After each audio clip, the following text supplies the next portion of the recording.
ada 7 yang mendatangkan malapetaka di muka bumi ini.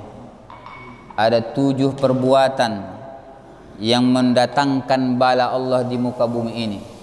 Bahkan ada 7 perbuatan ini membuat rumah kita takkan bahagia, menghancurkan negara kita.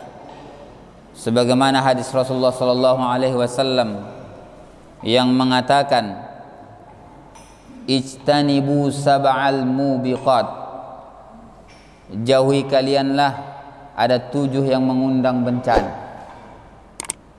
Qulna ya Rasulullah wa ma hunna, para sahabat bertanya, apa yang 7 itu kiranya ya Rasulullah? Rasulullah sallallahu alaihi wasallam mengatakan, yang 7 itu adalah asyirku billah, was-sihru, wa qatlun nafs allati haramallahu illa bil haqq, wa aqlur riba, wa aqlul mal al yatim, wa tawalla yawm az-zahfa, wa qasful muhsanatil mu'minatil ghafilat. Muttafaqun alaihi. Kata Nabi SAW, ada 7, ketika ada perbuatan itu maka tidak ada kebahagiaan di negara itu, akan datang bala di negara itu, maka tidak ada kebahagiaan di keluarga itu, maka akan keluarga itu termasuk keluarga yang tak berkah. Apa itu? Yang pertama, di dalamnya ada kesyirikan. Yang kedua, kata Rasulullah SAW, as-sihru, menyihir, tukang sihir. Kalau ada di kampung itu, negara itu masih berlaku sihir, masih ada perdukunan, maka tidak ada berkahnya di keluarga tersebut, tak ada berkahnya di negara tersebut. Kenapa? Karena sihir ini memalingkan orang dari mentauhidkan Allah Subhanahu wa ta'ala. Sihir. Kadang kita lihat realitanya, orang muslim sesama muslim saingan dagang, antara satu dengan tetangga dagang yang lain, toko yang lain, saling mensihir satu sama lain. Ada minta, kadang lebih ngerinya lagi, disantet lagi, padahal sesama muslim. Subhanallah. Kita memang betul iri kita sesama muslim ini sangat tinggi. Bahkan kadang kita dengar, kadang ada peribahasa biasa-biasa yang kita dengar, susah melihat orang senang, senang melihat orang susah.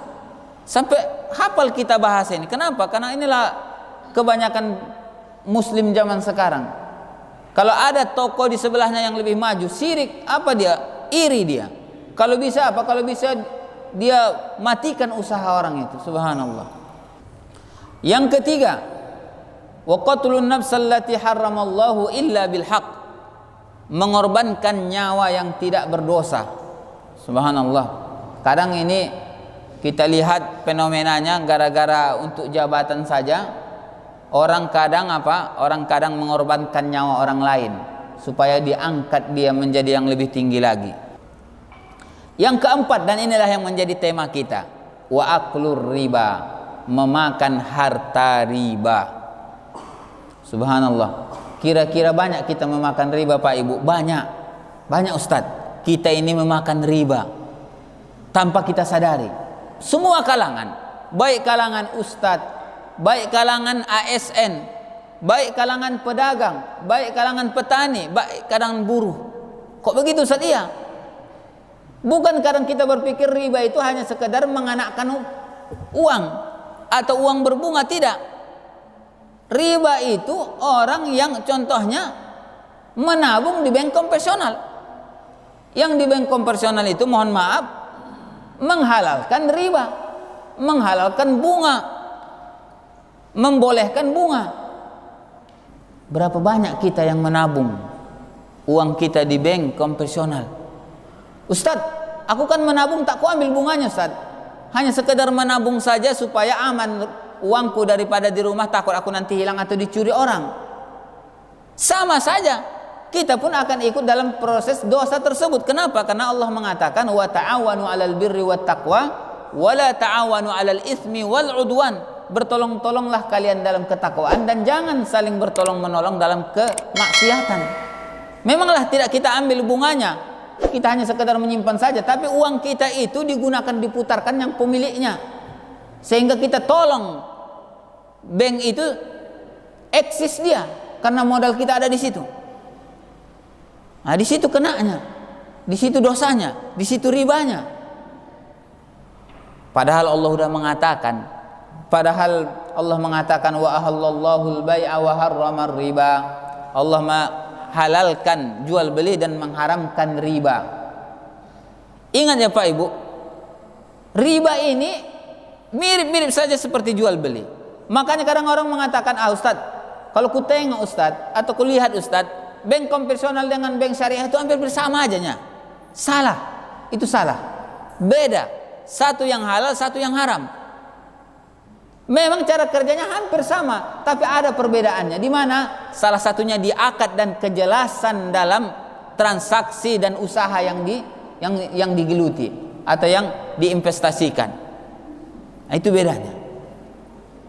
Nanti kita bahas.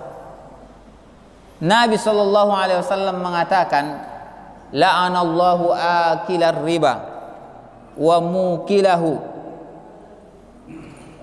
wa katibahu wa syahidaini wa qalahum sawa'un, rawahu Imam Muslim. Kata Nabi SAW, Allah melaknat orang yang memakan riba, yang minjam uang ke bank. Iya Bu, hati-hati nih bank konvensional. Kadang kita ini tak sabar dalam hidup ini. Orang punya keramik rumahnya, kita mau pakai keramik, tak punya uang minjam. Orang udah punya mobil, kita mau punya mobil, tak mampunya kita minjam. Gara-gara apa? Gara-gara tak sabar kita dalam hidup ini Pak Ibu. Tak sabar. Kita lihat bagaimana Rasulullah SAW. Rumahnya biasa-biasa saja, mungkin 3 kali 4-nya panjang rumahnya. Rumahnya itu cukup hanya 3 kuburan saja. Kuburan Rasulullah, kuburan Abu Bakar As-Siddiq, kuburan Umar bin Khattab saja. Itulah yang cukup. Itulah besarnya. Itulah kesederhanaan rumah Rasulullah SAW. Kalau ini kita tidak, besar kurang besar, tapi kemampuan tak ada. Terakhirnya apa? Ngutang ya kan Bu? Udah ngutang susah pula membayarnya. Terakhirnya stres kita. Udah stres suami kita, stroke pula, udah stroke mati jadinya. Gara-gara hutang. Nah, jadi apa? Allah melaknat orang yang memakan riba dan yang memberikan riba.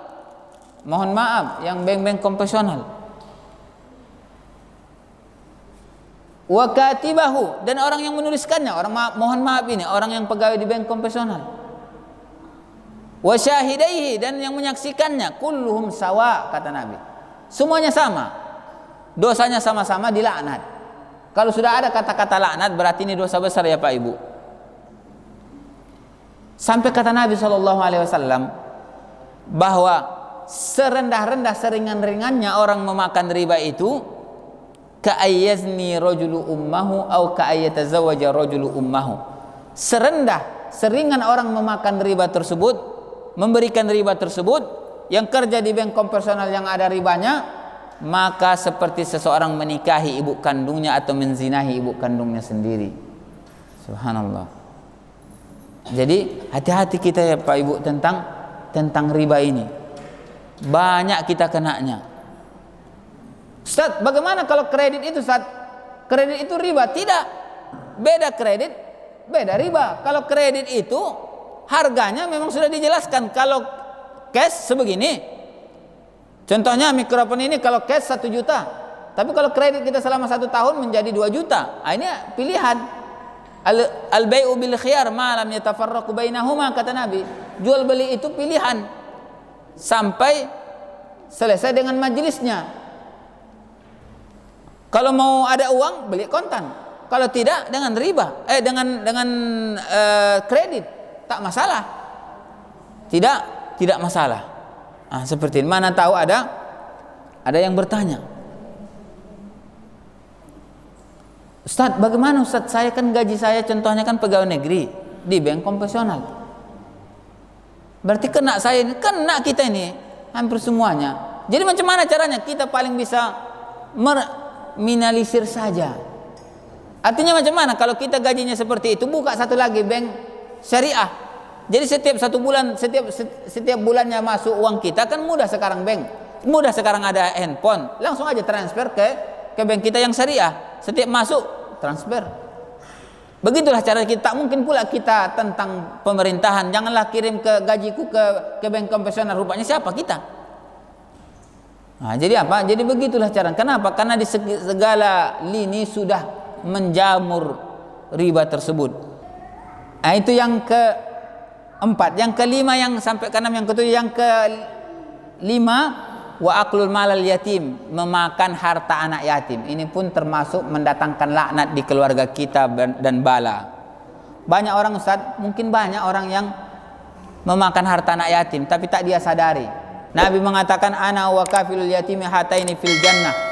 Aku dengan anak yatim ini, yang memelihara anak yatim, di surga itu satu kapling, satu tempat. Orang yang memelihara anak yatim. Makanya kita iri kali ketika ada kita lihat orang yang punya yayasan anak yatim, subhanallah, yang membantu anak yatim. Satu kaplingan dia nanti dengan Rasulullah sallallahu alaihi wasallam di surga nanti. Bahkan Nabi mengatakan kata para sahabat mengatakan bahwa man arada ayaqdi hajatahu falyamsahal yatim. Barang siapa yang mau mudahkan Allah hajatnya, keinginannya di dunia ini, maka lu coba sapu kepala anak yatim itu. Seperti itu. Sapu ini maksudnya apa? Kita hapus, kita pelihara dia, kita kasih yang membahagiakan dia. Apa mampu kita kasih? Makanan. Seperti itu, Pak Ibu. Yang keenam, kata Nabi SAW, yang mengundang bala itu adalah wa tawalla yaumaz zahf, orang yang lari di medan perang. Sekarang memang tak adalah perang, tapi semisalnya ada. Apa itu? Orang yang berjuang di dalam syariat Islam ini, orang yang berjuang dalam, contohnya dalam organisasi Islam ini, mendakwahkan amal ma'ruf nahi mungkar. Tiba-tiba kawan-kawannya sudah dipenjara, ditangkapi. Dia takut, ternyata dia mundur. Ini pun dikatakan juga termasuk mundur dari medan peperangan. Karena di dalam Islam itu, ketika berjuang itu ada dua gendangnya. Kalau tak menang, mati syahid. Jadi seperti itu. Yang terakhir, wa qasful muhsanatil mu'minatil ghafilat. Yang terakhir yang mengundang bala petaka itu adalah menuduh perempuan baik-baik berbuat maksiat atau zina. Memang tak ada kita nuduh orang sekarang berbuat zina, tapi ada semisalnya. Apa itu semisalnya? Orang yang pakai yang pakai cadar, kadang kita katakan, inilah cikal bakal teroris, cikal bakal ekstrim. Hati-hati ini perkataannya, Pak. Ini termasuk menghina sunnah Nabi ini. Walaupun kita tak mau bercadar istri kita, silakan saja. Mau tak bercadar, silakan saja, itu pilihan. Pakai bercadar sunnah, tak pakai bercadar pun tak masalah. Tapi jangan sampai di hati kita terdetak, ini lihat, ini cikal bakal orang teroris ini, cikal bakal orang ekstrim ini. Ini perkataan yang seperti ini yang menyebabkan mengundang malapetaka di suatu daerah tersebut atau suatu negara.